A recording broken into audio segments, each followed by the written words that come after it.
من الشیطان الرجیم بسم اللہ الرحمن الرحیم اللہم صلی علی سیدنا محمد وعلی آل سیدنا محمد وبارک وسلم صلی علیہ۔ جو آقا صلی اللہ علیہ وسلم پر درود پاک پڑھتا ہے اللہ تعالیٰ اس کے اگلے پچھلے گناہ چاہے وہ سمندر کی جھاگ کے بھی برابر کیوں نہ ہوں اللہ تعالیٰ معاف فرما دیتا ہے۔ آج عاشق رسول حضرت سلیمان فارسی رضی اللہ تعالیٰ عنہ کا دلچسپ واقعہ بیان کرتے ہیں۔ حضرت علامہ حلبی نے اپنی کتاب سیرت الحلبیہ میں سیدنا سلیمان فارسی رضی اللہ تعالیٰ کے اسلام لانے کا واقعہ بیان کیا ہے۔ وہ سپرد قلم کیا جاتا ہے، لیکن اختلافات روایت کو نظر انداز کر رہا ہوں، کیونکہ اختلاف روایات بننے سے کچھ عوام کو حاصل نہیں ہوتا۔ حضرت سلیمان فارسی اپنا واقعہ خود بیان کرتے ہیں کہ میرا باپ ماجوسی تھا، آگ کی پوجا کرتا تھا۔ جب میں نے کچھ ہوش سنبھالا تو معلوم کیا کہ میں باپ کی اولاد میں سے باپ کو سب سے زیادہ پیارا ہوں۔ ہم اصفہان کے رہنے والے تھے۔ مجھے میرا باپ باہر نہیں نکلنے دیتا تھا، کیونکہ اس کو خطرہ تھا کہ میرا بیٹا مذہب نہ بدل لے اور آتش پرست ہی رہے۔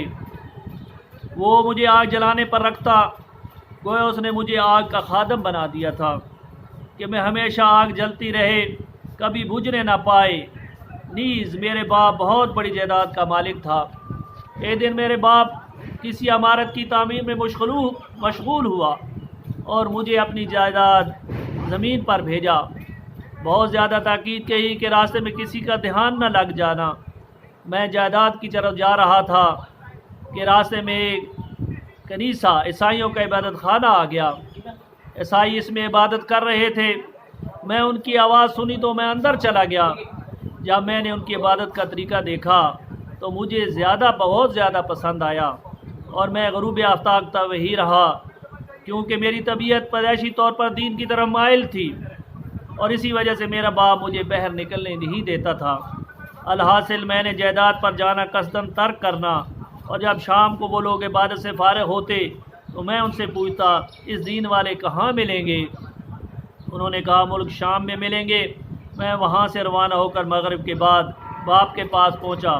باپ میری تلاش میں سرگردہ تھا۔ اس نے تلاش کے لیے آدمی بھیج رکھے تھے۔ جب میں واپس باپ کے پاس آیا تو اس نے پوچھا بیٹا تو کہاں تھا؟ میں نے ساری بات بتا دی کہ ان کا طریقہ عبادت مجھے اچھا لگا، تو میں مغرب تک وہیں پر رہا ہوں۔ یہ سن کر میرے باپ نے کہا بیٹا ان کا دین بہت بہتر نہیں، ہمارا دین بہتر ہے۔ اور میرے باپ کو یہ فکر دامنگیر ہوئی کہ کہیں یہ دوڑ نہ جائے، اس وجہ پیش نظر میرے پاؤں میں بیڑیاں ڈال دی۔ میں اپنی اسی دینی لگاؤ کے محتاط عیسائیوں کو ایک پیغام بھیجا کہ اگر ملک شام سے کوئی قافلہ آئے تو مجھے اطلاع دیں۔ پھر جب ملک شام سے تجارتی قافلہ آیا، ان لوگوں نے مجھے پیغام دیا تو میں نے پیغام بھیجا کہ جب قافلہ واپس آنے لگے اس وقت مجھے اطلاع دیں۔ کچھ دنوں بعد پیغام آیا کہ آج قافلہ واپس جا رہا ہے۔ میں نے کسی طریقے سے اپنے باپ سے بیڑیاں اتار پھینکی اور دوڑ کر قافلے کے ساتھ ہو گیا۔ ملک شام پہنچ گیا۔ وہاں جا کر میں نے پوچھا کہ سب سے بڑا عالم اور پیشوا کون ہے؟ انہوں نے اسقف یعنی بڑے پادری کا پتہ بتا دیا۔ اس کے بعد پہنچ گیا۔ میں نے درخواست پیش کی کہ مجھے تمہارا دین پسند ہے اور میں آپ کی خدمت میں بطور خادم رہنا چاہتا ہوں۔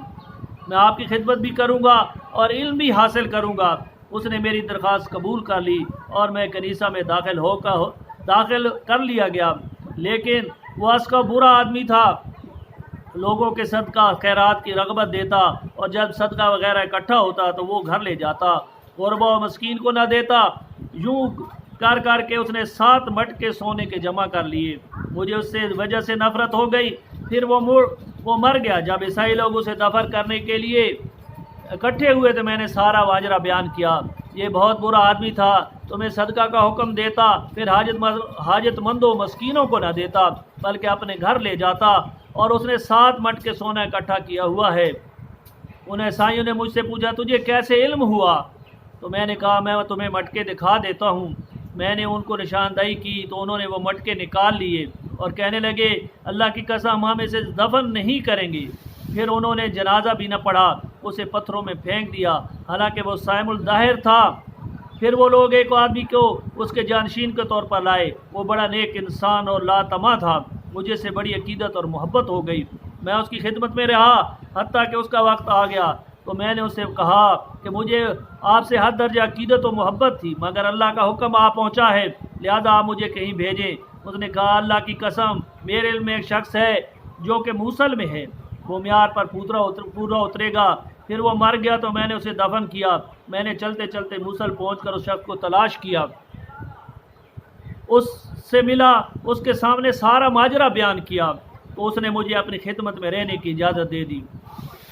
وہ بہت اچھا تھا، لیکن اس کا بھی آخری وقت آ گیا، تو میں نے کہا فلاں مجھے آپ کی خدمت میں بھیجا تھا، لیکن آپ پھر بھی آخری وقت آ پہنچا ہے، اب آپ مجھے کس کے پاس بھیجتے ہیں؟ اس نے کہا نصیبین میں ایک مرد صالح ہے، اس سے بہتر دنیا میں کوئی نہیں ہے۔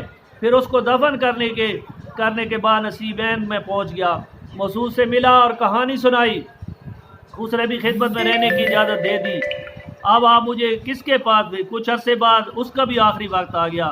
میں نے اس سے کہا مجھے کس کے پاس بھیجتے ہیں؟ اس نے کہا کہ ایک صالح مرد اموریہ میں ہے، وہاں چلے جاؤ، جو کہ ملک روم میں ہے۔ میں اس کو دفن کرنے کے بعد اموریہ پہنچ گیا، اور شخص مذکور کو تلاش کر کے سارا واقعہ سنایا، اس نے مجھے خدمت میں رہنے کی اجازت دے دی۔ میں کچھ عرصہ رہا تو میں اس وقت پر بھی آخری وقت آ گیا۔ میں نے اس سے کہا مجھے کس کے پاس بھیجتے ہیں؟ اس نے کہا ملک شام میں ایک صاحب ہیں، وہ مستجاب الدعوت ہیں، وہ سال بھر میں ایک جنگل سے دوسرے جنگل منتقل ہوتے ہیں، جب وہ منتقل ہوتے ہیں تو لوگ حاجت مند وہاں جمع ہو جاتے ہیں دعا کرانے کے لیے، وہ جس کے لیے دعا کر دے اس کا کام ہو جاتا ہے، اس سے سوال کرو۔ میں اسے دفن کرنے کے بعد ملک شام پہنچ گیا، وہاں بہت لوگ دعا کرانے کے لیے جمع تھے۔ جب وہ مرد صالح نکلا تو لوگ جمع ہو گئے، اسے گھیر لیا، دعائیں کراتے رہے۔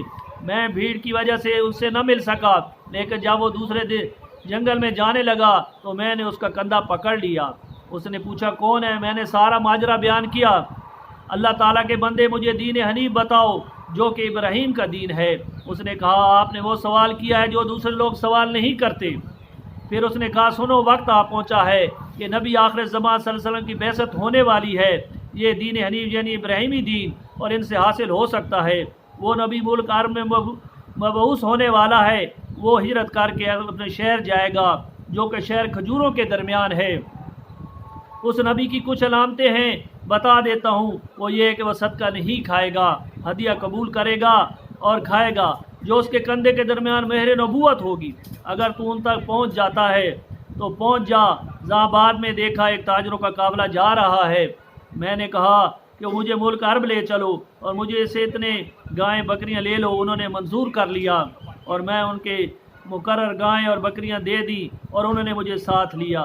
جب وادی کری میں پہنچے تو انہوں نے مجھ پر ظلم کیا کہ مجھے اپنا غلام زہر کر کے یہودی کے ہاتھ فروخت کر دیا۔ میں اس یہودی کے پاس رہ گیا۔ جب میں نے وہاں کھجوروں کے باغ دیکھے تو امیدیں باندھی کہ یہی وہ شہر ہے ہوگا جو مجھے بتایا گیا ہے، لیکن یہ بات یقینی نہ تھی۔ پھر ایک دن میرے مالک کا چچا زاد جو کہ بنو قریظہ کا تھا آیا اور اس نے مجھے خرید لیا اور مدینہ منورہ لے گیا۔ میں نے وہاں پہنچ کر پہچان لیا کہ یہ وہی شہر ہے۔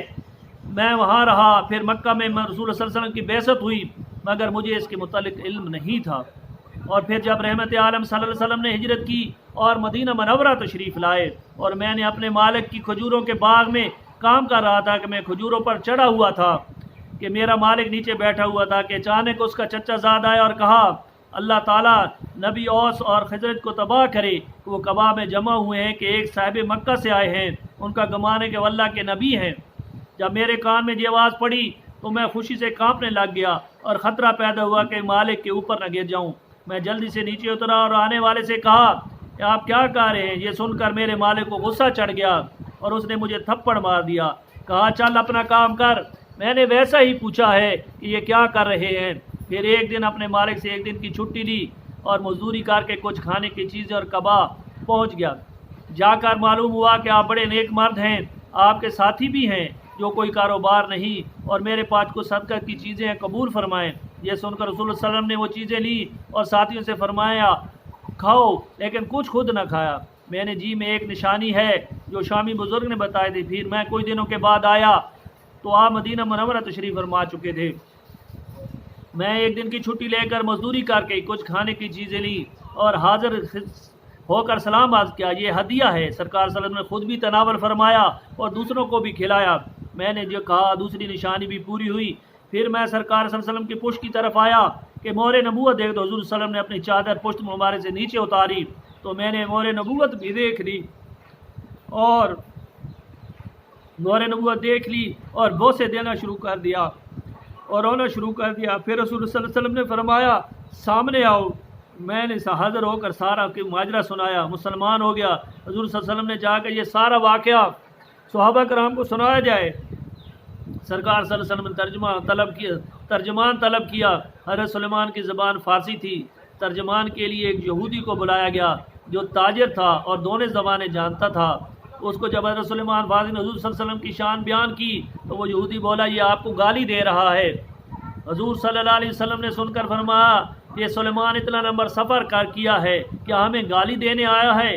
اتنے میں جبریل امین حاضر ہو گئے اور انہیں حضرت جمیل امین فارسی کا ترجمہ عربی میں کیا، پھر وہ ترجمہ یہودی کو سنایا تو وہ بولا کہ آپ فارسی جانتے ہیں، اگر آپ فارسی جانتے ہیں تو پھر ترجمان کی کیا ضرورت تھی؟